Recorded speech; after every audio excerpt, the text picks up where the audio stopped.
малските приказки беше на уредничка на еден женски магазин, која од мене побара во времето кога уште излегуваа печатени весници магазини во Македонија, да почнам да пишувам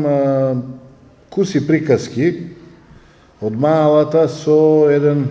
изразен машко-шовинистички став во нејзиниот женски магазин и со тоа да ја провоцираме нејзината главно женска читателска публика, а мојот став да биде нормално став на еден просечен балкански мачо, нели, жената е за дома, да си работи и да го слуша стопанот. И јас се обидов, ама се виде дека е малку вештачки, не ме бива, не сум таа кал правен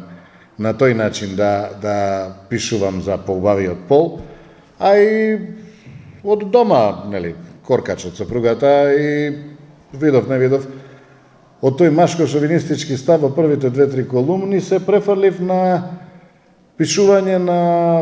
белешки на случајниот минувач ни својот и нашите животи за сето оно што се случува во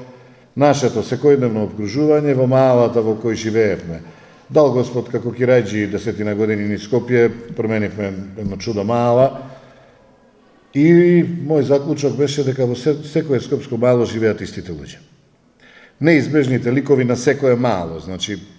бабата шпиунка на приземје на првиот кат или во куќата на влез во улицата,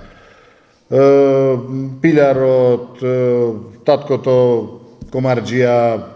мајката озборувачка. Тие ликови ги менуваа имињата во Киселавода или во Карпуш 3, меѓутоа постоја под различни имиња во сите мала. Потоа видовме дека и табиетите ни се такви, дека менталните конструкции ни се такви и пишував за нив. Пишувајќи за нив, сватив дека пишувам и за нас.